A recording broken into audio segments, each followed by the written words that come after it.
Hello students, my name is Larita. Today we will study the poem Kubla Khan or A Vision in a Dream, a fragment by S.T. Coleridge. This poem is meant to for BA Part Second Year, and this is written by S.T. Coleridge, a great romantic poet. Before beginning the poem, let's have a little introduction about the poet. Who was S.T. Coleridge? S.T. Coleridge. He was born in Ottery, St. Mary Downshire.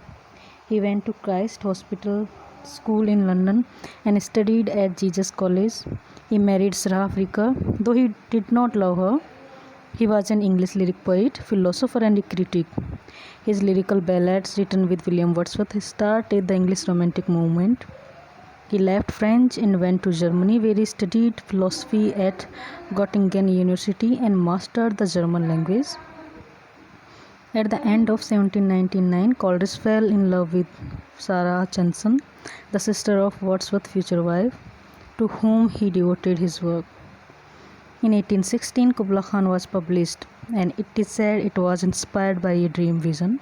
He died in Highgate, near London, on July 25, 1834. Introduction of the poem. According to the Coleridge, he composed most of this poem within a dream or a vision after having taken medicine for a slight indisposition. We know that Coleridge was addicted to laudanum, a form of opium, and so Kubla Khan tends to be as a drug-induced visionary fragment of a poem.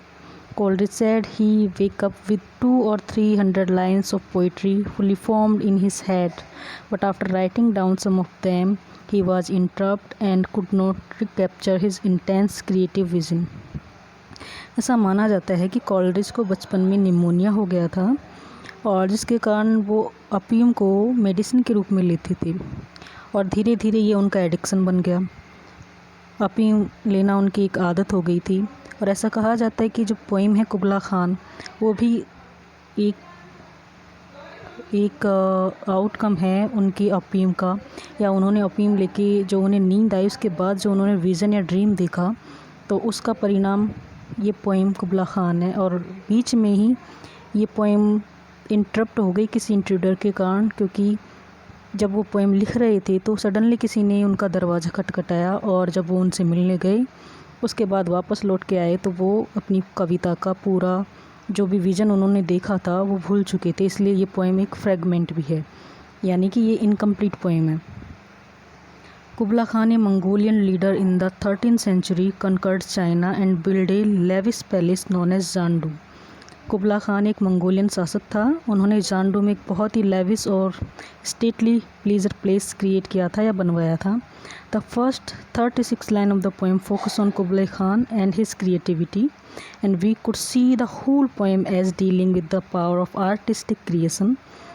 Might the river bursting into the life and then disappearing be a symbol of the way inspiring might strike a poem. At the 37, the poet focuses on damsel with his dulcimer, and late in the same verse of his desire to revive her symphony and song so he can emulate Kublai Khan. The romantic view of the artist as an inspired but tormented genius is vividly described in the last few lines. इस कविता के माध्यम से first जो stanzas हैं उनमें Coleridge से जो कुबला खान की जो क्रिएटिविटी है उसको शो करते हैं। नेक्स्ट लाइंस में वो अपने विजन के माध्यम से बताते हैं कि वो एक अबिसियन मेड को देखते हैं कि जो एक डल्सिमियर प्ले कर रही होती है। यहाँ जो पोइट हैं वो डिज़ायर करते हैं, इच्छा प्रकट करते हैं कि वो जो गीत है जो वो मेड बजा रही है उसे सीख सके, उसे याद कर सके और अपनी क्रिएटिविटी जैसे कि कुबला खान की थी उस प्रकार उससे बराबरी कर सकें। Let's begin the poem. In Zandu did Kubla Khan a stately pleasure-dome decree, where Alf, the sacred river, ran through caverns measureless to men, down to a sunless sea.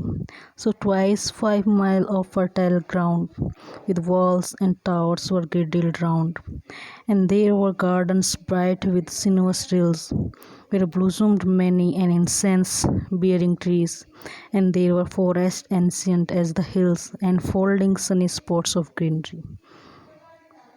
This is the introductory lines. These are the introductory lines of the poem, and here the poet give an idea about Jandu and Kubla Khan's vision, what he want to create.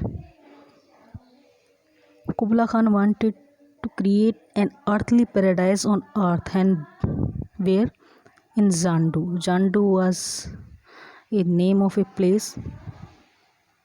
It is looks like something that Jandu looks like, and the place that Kubla Khan wanted to create looks like that. The poem contrasts a man-made earthly paradise with the true form of paradise. Jandu is unable to resist the demonic forces and is doomed to be annihilated.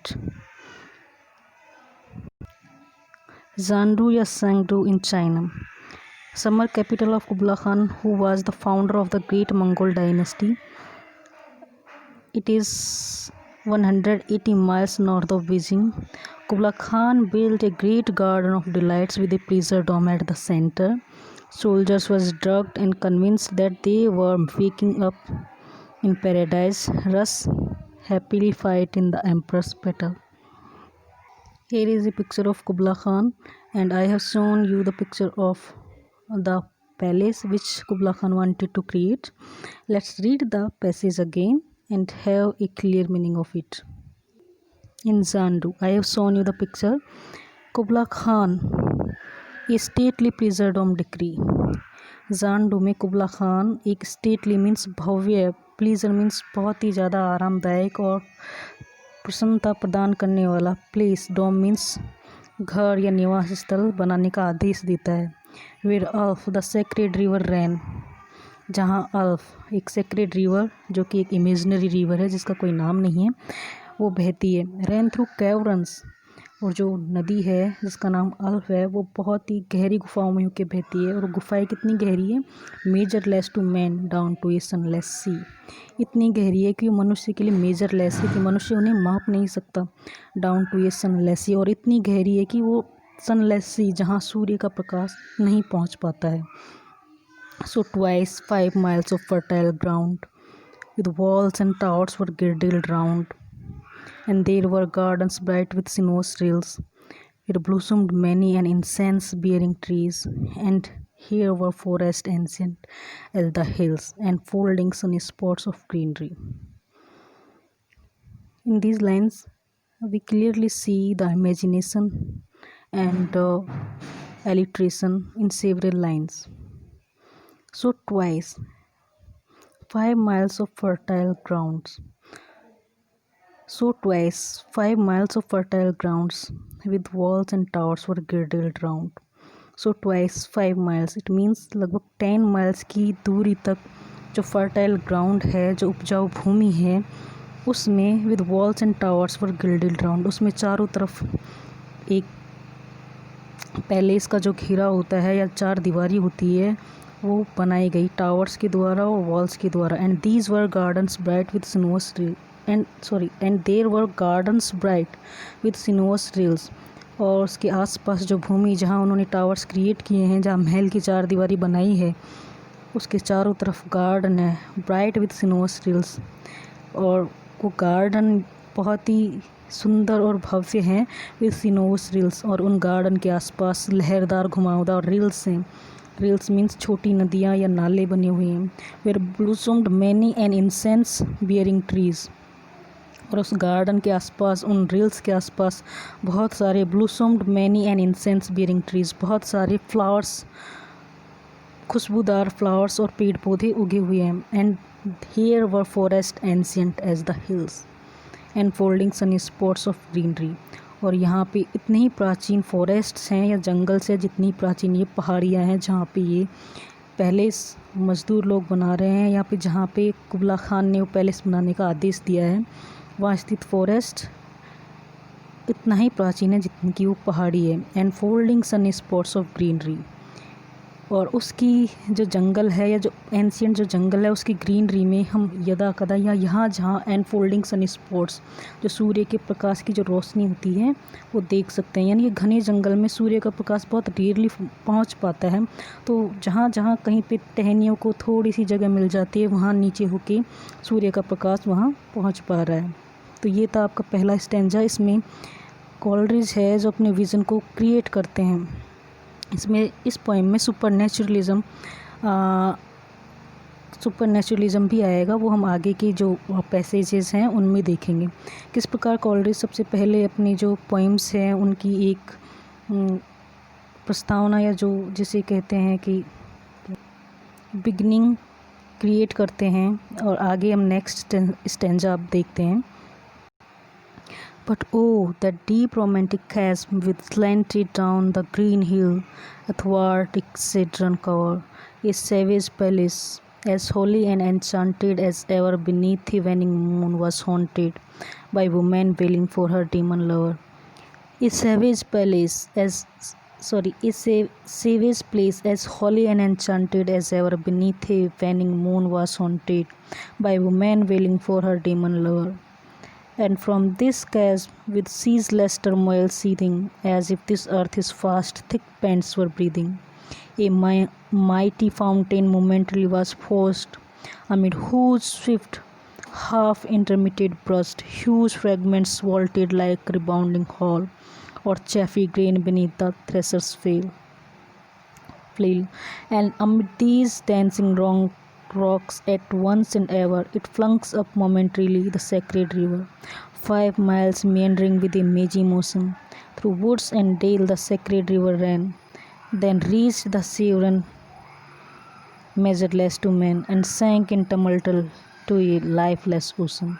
And mid these tumultuous Kubla Khan heard from ancestral voice prophesying war. So जैसे मैंने पहले कहा था कि Coleridge की poem में supernatural elements होते हैं, इन स्टैंजा में हम सुपरनेचुरलिज्म की बात करेंगे, सुपरनेचुरल एलिमेंट्स की बात करेंगे। सबसे पहले तो ये जो पोएम है आप याद रखिए कि एक ड्रीम और एक विज़न है, और इसमें कोई भी इंसिडेंट एक दूसरे से आप अगर कनेक्ट करते हो तो शायद ही बमुश्किल कनेक्ट हो पाएंगे, क्योंकि एक ड्रीम है, ड्रीम में कोई भी चीज़ कहीं भी कैसे भी आ सकती है। तो जो पैलेस है उसकी संरचना के साथ या उसकी क्रिएटिविटी के साथ आगे कोलरिज बता रहा है कि वो पैलेस कितना होली और एन्चांटेड है, कितना डेंजरस उसे प्रतीत होता है और क्या उसकी विशेषताएं हैं। But oh that deep romantic chasm which slanted down the green hill athwart a cedron cover.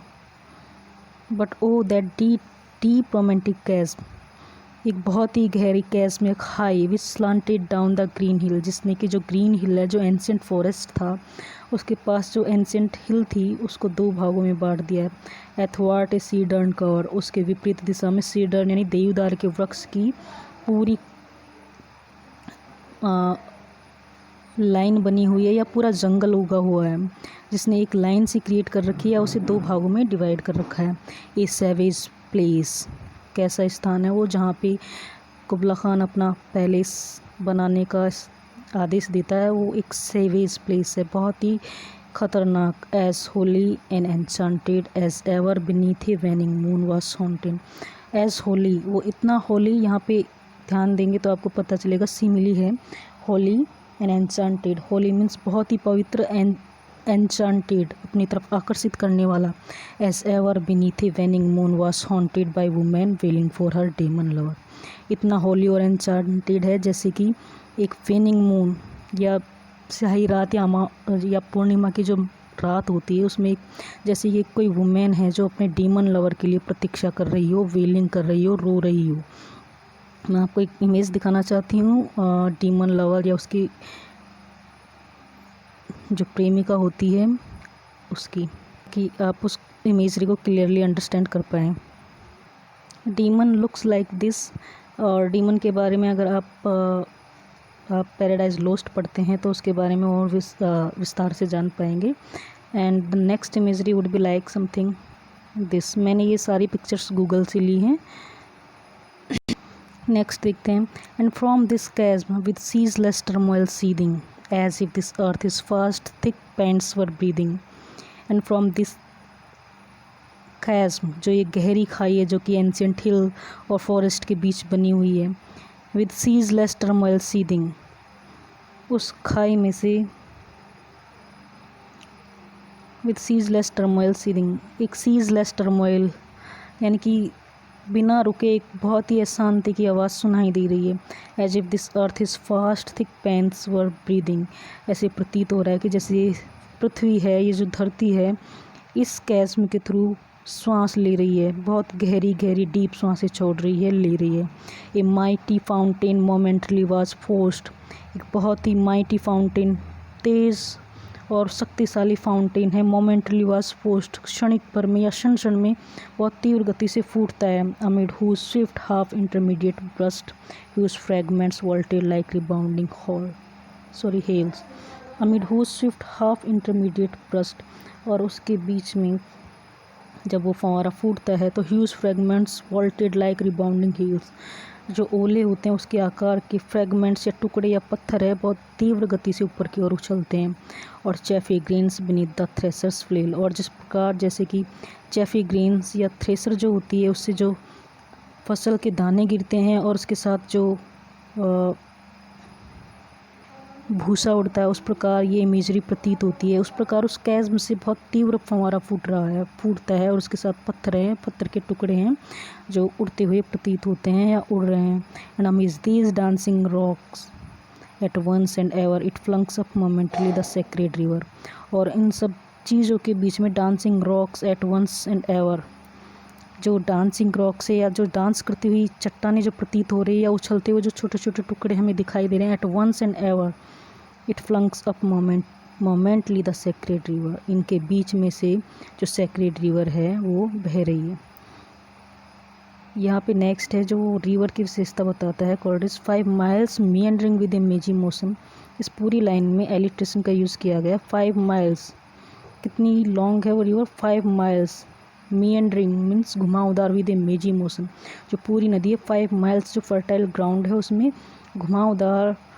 घुमाव लेके बह रही है। Through woods and dale the sacred river ran, और वो जो पहाड़ है, वो जो जंगल है, उसके बीच में होते हुए सेक्रेड रिवर अल्फ, जिसका नाम शुरू में अल्फ बताया गया, वो रिवर वहाँ बह रही है।